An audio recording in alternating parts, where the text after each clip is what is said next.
তো আজকে আমি বানাবো বেগুনের ভর্তা।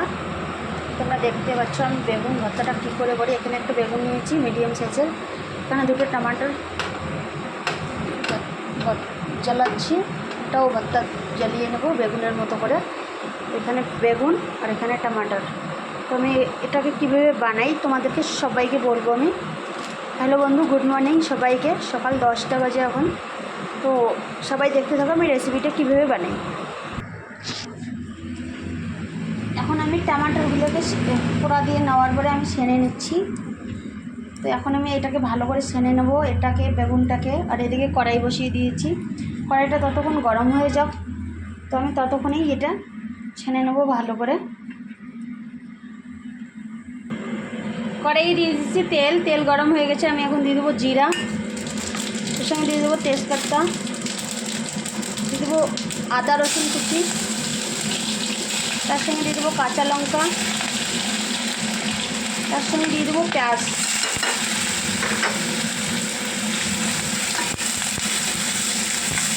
এটাকে আমি ভালো করে ভেজে নেব, যতক্ষণ না একটু লাল লাল হয় ততক্ষণ আমি ভেজে নেব। পেঁয়াজগুলো আমার পুরো হয়ে গেছে, দেখো লাল লাল করে আমি ভেজে নিয়েছি। এখন দিয়ে দেবো আমি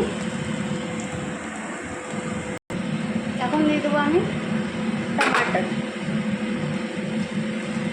এটাকে আমি পুড়ে নিয়েছি টমাটারটা বেগুনের মতো করে।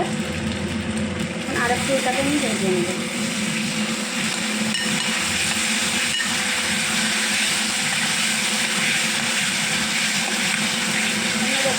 এটাকে আর একটু করে ভেজে নেব, গ্যাসটা একটু কম করে দেবো।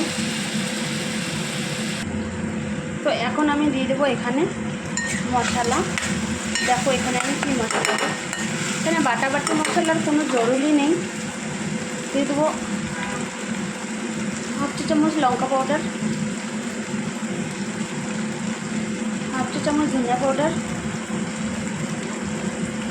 দিয়ে দেবো কিছুটা লবণ, স্বাদ হিসেবে লবণ, আর দিয়ে দেবো হাফ চা চামচ হলুদ গুঁড়ো। তো আমি দিয়ে দিলাম এগুলো। এটাকে এখন আমি ভালো করে নাড়াচাড়া করে নেব।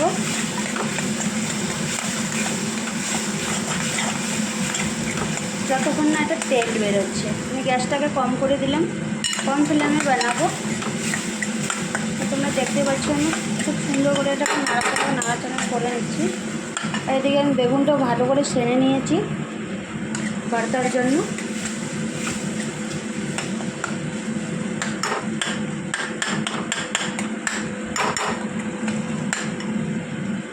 এটাকে আমি ভালো করে নাড়াচাড়া করে নিচ্ছি।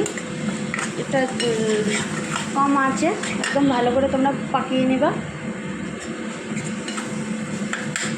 তো আমি এইভাবে করে নিচ্ছি, তোমরা দেখতে থাকো কীভাবে কী হয়। তো গাছ তোমরা দেখতে পাচ্ছ তেল পুরো একদম ছেড়ে দিয়েছে। দেখো তোমরা সাইডে কি সুন্দর করে তেল বেরিয়েছে। তো দেখছো তোমরা খুব সুন্দর করে তেল ছেড়ে দিয়েছে।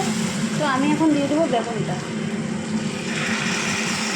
তো আমি এখন বেগুনটা দিয়ে দিলাম। এখন আমি ভালো করে এটাকে নাড়াচাড়া করে নেবো 2-3 মিনিট। এভাবে 2 মিনিট পুরো ভালো করে নাড়াচাড়া করে নেবো। তো মশলাটার সঙ্গে একদম পুরো মিক্স হয়ে যায়। তো তোমরা দেখতে পাচ্ছ আমি এভাবে পুরো মিক্স করে নিচ্ছি। তোমরা দেখতে পাচ্ছ আমার ভর্তা একদম হয়ে একদম তৈয়ার। তো আমি এখন এটাকে এখন নামাবো সুন্দর করে। দেখো ভর্তাটা, এরকম ভর্তা কিন্তু খুব টেস্টি লাগে। তো তোমরা এইভাবে গাইস বাড়িতে বানিয়ে খাবা, ভাতের সঙ্গে হোক, রুটির সঙ্গে হোক, যেটার সঙ্গে হোক বানিয়ে একবার খাবা। খুব টেস্টি আর খুব স্বাদিষ্ট, এটা এত টেস্টি। তো সবাই তোমরা, আমি এর উপরে একটু দিয়ে দেবো ধনিয়া পাতা কুচি। দেখতে পাচ্ছ এটা খেতেও ভীষণ টেস্টি লাগে, ভীষণ টেস্টি। তো তোমরা সবাই এভাবে বাড়িতে বানিয়ে খাবা। আর লাইক কমেন্ট করতে ভুলবে না সবাই। তো মমতা বর্মন ইউটিউব চ্যানেল, ফেসবুকেও দেখা যায় এটা। তোমরা যেটাতেই দেখো ওটাতেই খুব সুন্দর হবে। তো দেখতে পাচ্ছ খুব সুন্দর হয়েছে। তো তোমরা যেটাতেই দেখো ওটাতেই সবাই কমেন্ট করবে, লাইক করবে, আর ফলো করতে কেউ ভুলবে না গাইস। তোমাদের কাছে এটাই রিকোয়েস্ট, তোমরা সবাই ফলো করবে আমাকে।